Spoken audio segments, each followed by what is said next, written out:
నల్గొండ పట్టణం Marrigudem bypass road పక్కన వెలిసిన శ్రీ కళ్యాణ కనక దుర్గమ్మ దేవాలయం మొదటి వార్షికోత్సవ కార్యక్రమానికి ముఖ్య అతిథిగా ప్రముఖ ఆధ్యాత్మికవేత్త బీజేపీ సీనియర్ నాయకులు హైదరాబాద్ పార్లమెంట్ ఇన్ఛార్జ్ కోంపల్లి మాధవీలత హాజరయ్యారు. ఆలయ పూజారులు వేద మంత్రోచ్చరణల నడుమ పూర్ణ కుంభంతో స్వాగతం పలికారు.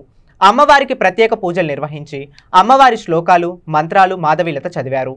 నల్గొండ పాత బస్తీ హనుమాన్ నగర్లో నిర్మాణం అవుతున్న శ్రీ అభయాంజనేయ స్వామి దేవాలయం స్వామివారి దర్శనం చేసుకుని కోంపల్లి మాధవీలత మాట్లాడుతూ, అయోధ్యలో రామచంద్రుడు అక్కడ, నల్గొండ హనుమాన్ నగర్లో అభయాంజనేయ స్వామి ఇక్కడ చూస్తుంటే జన్మధన్యంగా ఉంటుంది అన్నారు.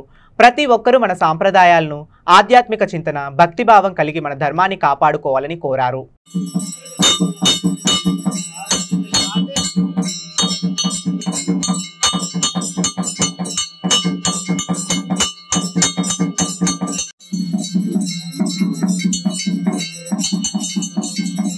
ध्यायनाय विद्महे कन्याकुमारी धीमहि तन्नो दुर्गे प्रचोदयात्।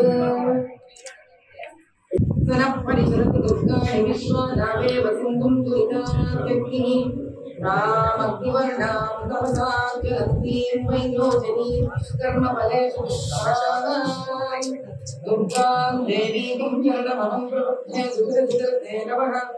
హిందూపూర్లో హనుమాన్ నగర్లో ఉన్న అభయ ఆంజనేయ స్వామి 18 ఫీట్ల ఆంజనేయ స్వామి చాలా అందంగా ఉన్నాడు. ఆయన అసలు ఎంత చక్కటి నల్ల విగ్రహం అంటే అది అటు అయోధ్యలో రామచంద్రుడి విగ్రహం ఎంత కళకళలాడుతుందో, ఆయన భక్తుడైన ఆంజనేయ స్వామి కూడా ఇక్కడ అంత అందంగా అంత కళకళలాడుతూ అభయాన్ని ఇస్తానయ్యా నా వరకు రండి అని చెప్తున్నంత బాగా ఉన్నాడు. ఆయన దీనే దేదీప్యమానంగా ఉన్నాడు అంటారు భగవంతుడు. ఇది 40 ఎకరాల స్థలము, చక్కగా కొండ మీద మనకి ఒక కొండెక్కుతూ ఆంజనేయ స్వామిని ఒక గుహలో చూస్తామేమో అనిపించేంత ఆనందంగా ఉంటుంది ఇక్కడ. పాపం చాలా ఇబ్బందులు ఉన్నా కూడా దీనికోసం పోరాడి కలెక్టర్ దగ్గర నుంచి ఈ స్థలాన్ని వీళ్ళు హైందవ ధర్మ సంస్థాపన కోసం సాధించుకొని ఇక్కడ ఇంత అద్భుతమైన అభయ ఆంజనేయ స్వామిని స్థాపించి, దీంతో పాటు ఇక్కడ ఉన్న బ్రహ్మగారు అంటే అయ్యగారు కూడా మంచి పిల్లలకు వేదం నేర్పిస్తూ చాలా శాస్త్రోక్తంగా ఉన్న ఆంజనేయ స్వామి గుడికి కష్టాలు, ఇబ్బందులు, నష్టాలు ఉన్న వాళ్ళందరూ, మంచి కోరుకునే వాళ్ళు, ధైర్య సాహసాలు కావాలనుకున్న వాళ్ళు, ధర్మం నిలబెట్టాలనుకున్న వాళ్ళు, కుటుంబాల కోసం, పిల్లల కోసం, చెడు కీడు అన్ని తొలగించుకోవడానికి కోసం ఇక్కడికి రావాలని కోరుకుంటున్నాను.